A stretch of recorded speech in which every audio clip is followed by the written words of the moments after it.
Hi friends, welcome to Anjan computer YouTube channel. ನಾವು ಈ ಒಂದು ವಿಡಿಯೋದಲ್ಲಿ ಏನು ತಿಳ್ಕೊಳಪ್ಪ ಅಂದರೆ, ಅಂಗನವಾಡಿ ವರ್ಕರ್ ಆ್ಯಂಡ್ ಹೆಲ್ಪರ್ಗೆ ನಾವು 2024 ಅಪ್ಲಿಕೇಶನ್ ಹಾಕಿದ್ವಿ.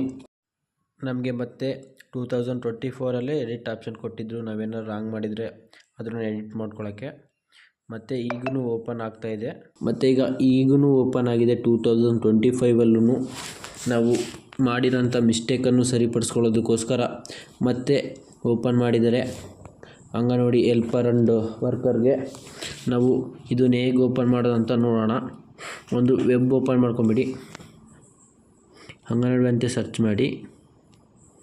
ನೆಕ್ಸ್ಟ್ ಇಲ್ಲಿ ನೋಡ್ತಿರ್ಬೋದು, ಮಹಿಳಾ ಮತ್ತು ಮಕ್ಕಳ ಅಭಿವೃದ್ಧಿ ಇಲಾಖೆ ಅಂತಿದೆಯಲ್ಲ, ಅದು ಫಸ್ಟ್ ಒನ್ ವೆಬ್ ಮೇಲೆ ಕ್ಲಿಕ್ ಮಾಡಿ. ನೀವು ಇಲ್ಲಿ ನೋಡ್ತಿರ್ಬೋದು ಓಪನ್ ಆಗಿದೆ. ಇಲ್ಲಿ ನೀವು ಯೂಸರ್ ಮ್ಯಾನ್ಯುವಲ್ ಎಲ್ಲ ಇರುತ್ತೆ. ಒಂದು ಸತಿ ಎಲ್ಲ ನೋಡಿಕೊಂಡು, ಎಲ್ಲ ನಿಮಗೆ ಹಲವಾರು ಡೌಟ್ ಬರ್ಬೋದು ಅಪ್ಲಿಕೇಶನ್ ಹಾಕೋಕ್ಕಾರ. ಅದನ್ನೆಲ್ಲ ಇಲ್ಲೇ ತಿಳಿಸಿರ್ತಾರೆ, ಹೇಗೆ ಅಪ್ಲಿಕೇಶನ್ ಹಾಕ್ಬೇಕು ಅನ್ನೋದು ಎಲ್ಲ. ಒಂದು ಸತಿ ಕೂತ್ಕೊಂಡು ಫುಲ್ಲು ಕ್ಲೀನಾಗಿ ಓದ್ಕೊಂಡು ಅಪ್ಲಿಕೇಶನ್ ಹಾಕ್ಕೊಳ್ಳಿ. ನೀವು ಇಲ್ಲಿ ನೋಡ್ತಿರ್ಬೋದು ಸ್ಟೆಪ್ 1 ಅಂತಿದ್ರೆ ಮೇಲೆ ಕ್ಲಿಕ್ ಮಾಡಿದರೆ ಅಪ್ಲಿಕೇಶನ್ ಆದರೂ ಓಪನ್ ಆಗ್ತಾಯಿದೆ. ನೀವು ಯಾರ್ಯಾರು ಅಪ್ಲೈ ಮಾಡ್ಕೊಂಡಿಲ್ಲ, ಏನಾದ್ರು ಮಿಸ್ಟೇಕ್ ಇದ್ದರೆ ಬೇಗ ಅಪ್ಲಿಕೇಶನನ್ನು ಹಾಕ್ಕೊಳ್ಳಿ.